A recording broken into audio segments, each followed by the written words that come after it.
بسم اللہ الرحمن الرحیم۔ ان کا سوال جو ہے موجودہ احوال کے لحاظ سے بہت اہم سوال ہے، اور حقیقت یہ ہے کہ میں تقریباً 1 مہینے سے ان چیزوں کو دیکھ رہا ہوں، اور اس موضوع پر کیونکہ لوگ کام کر رہے ہیں اس وجہ سے میں اس موضوع میں نہیں پڑھنا چاہتا تھا، کیونکہ اس سے پہلے میرے بہت سارے کلپس یا بہت سارے بیانات ذاکر نائک کی غلطیوں کے بارے میں موجود ہیں۔ اب یہاں پر مسئلہ یہ ہے کہ پاکستان کا دورہ کرنے کے لیے وہاں کی حکومت کی دعوت پر، جو حکومت غیر اسلامی ہے، بلکہ بسا اوقات یہ بھی کہا جا سکتا ہے کہ مسلمان بھی اس میں موجود ہیں یا موجود نہیں ہیں، اس پر بھی سوالیہ نشان لگایا جا سکتا ہے۔ اس حکومت کی دعوت پر 1 مہینے کے دورے پر ڈاکٹر ذاکر نائک صاحب پاکستان کے دورے پر ہیں۔ ہمارے بھائی کا سوال ہے کہ بہت سے علماء اہل حدیث بھی ان کا پروگرام رکھ رہے ہیں، تو اگر ہم یہاں پر لوگوں کو یہ بتاتے ہیں کہ ڈاکٹر ذاکر نائک صاحب نے یہ غلطی کی ہے، وہ غلطی کی ہے، ایسا ہے ویسا ہے، تو لوگ پلٹ کر کے یہ سوال کرتے ہیں کہ آپ کے علماء نے بھی تو ان کو اہمیت دے رکھی ہے، ان کو اپنے پلیٹ فارم پر، اپنے اسٹیج پر بلا رہے ہیں۔ یہ اشکال ہمارے سامنے آتا ہے۔ تو پہلی بات تو یہ سمجھ لیجئے کہ کسی کا اہل حدیث ہونا اس بات کی دلیل نہیں ہے کہ وہ معصوم ہے۔ اس بات کو سمجھ لیں، کسی کا اہل حدیث ہونا ہم یہ سمجھتے ہیں کہ وہ جنت کا ٹھیکیدار ہو گیا، معصوم ہو گیا۔ یہ غلط فہمی ہے۔ اہل حدیث اگر غلطی کرتا ہے تو وہ غلطی عام انسانوں کی غلطی کے بالمقابل زیادہ خطرناک ہے۔ پاکستان کے علماء اہل حدیث جو بے وقوفی کر رہے ہیں، الفاظ ہندوستان میں ہوں اس لیے سخت الفاظ استعمال کر رہا ہوں، بعض علماء اس طرح کی جو بے وقوفی کر رہے ہیں وہ درست نہیں ہے۔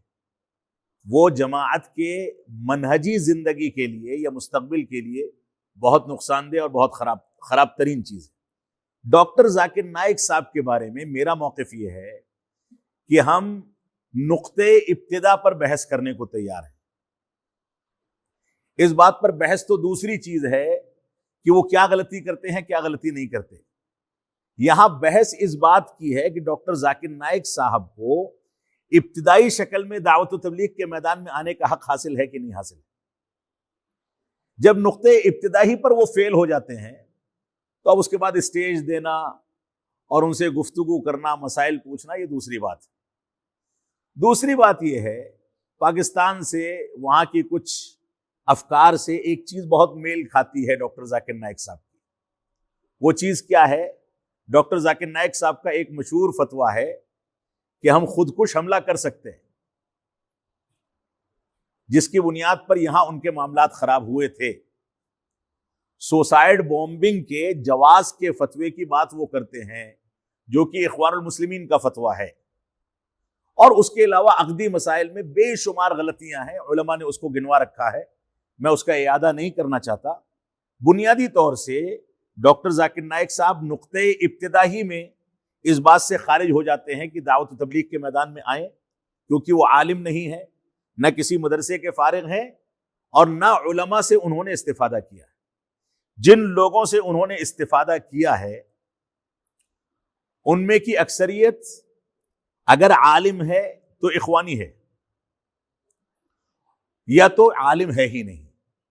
احمد دیداد ان کے خاص استاذ ہیں جو کہ وحدت الوجود کے قائل ہیں، اور ایسے ہی ڈاکٹر اسرار ان کے خاص استاذ ہیں اردو زبان میں، جو کہ وحدت الوجود کے قائل ہیں، خالص صوفی ہیں، اور نہ جانے کون کون سے فضول عقائد ان کے ہاں موجود ہیں۔ یہاں تک کہتے ہیں کہ یہ دنیا کا نظام اولیاء چلاتے ہیں، اللہ نہیں چلاتا۔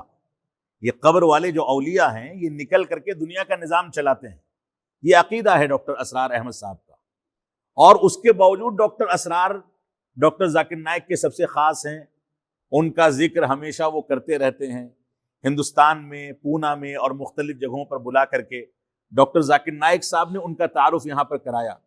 جبکہ اہل سنت والجماعت کا طریقہ یہ ہے کہ اہل بدعت سے وہ ویسے ہی بھاگتے تھے جیسے انسان شیر کو دیکھ کے بھاگتا ہے۔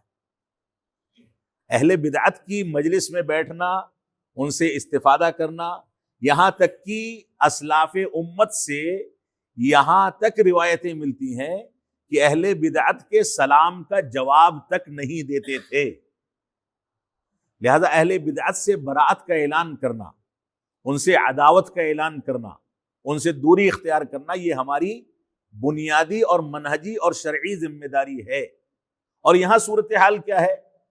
اتنے سڑے ہوئے بدعتی کو ڈاکٹر ذاکر نائک صاحب بار بار کہتے ہیں میرا استاد ہے، میرا استاد ہے، آج تک کہہ رہے ہیں۔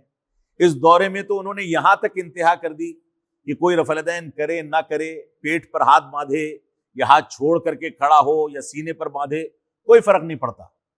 یعنی جو کچھ تھوڑی بہت خیر تھی کہیں نہ کہیں، اس کو بھی انہوں نے پاکستان کے دورے کے بعد خیر بات کہہ دیا۔ لہٰذا یہ ہمارے لیے اصولی بات ہے کہ نقطۂ ابتدا میں جو شخص فیل ہو جائے، دعوت و تبلیغ کے میدان میں نہ آ سکے، اس سے علم لینا ہی غلط ہے، کیونکہ وہ عالم نہیں ہے۔ دوسری بات، اس کی صحبت اور اس کا تعلق اخوان المسلمین اور بدعتیوں سے ہے، لہٰذا اس سے دوری اختیار کرنا ہماری ذمہ داری ہے۔ اب رہ جاتا یہ مسئلہ کہ بعض علماء اہل حدیث نے اس کو اہمیت دے رکھی ہے، تو اس کی ذمہ داری ان پر ہے، آخرت میں ان سے سوال کیا جائے گا۔ وہ دنیا میں اس غلطی کی تلافی کر لیں تو اچھی بات ہے، نہیں کرتے ہیں تو مسئول ہیں۔ اللہ رب العالمین ہم کو اس انداز کی غلطی سے محفوظ رکھے۔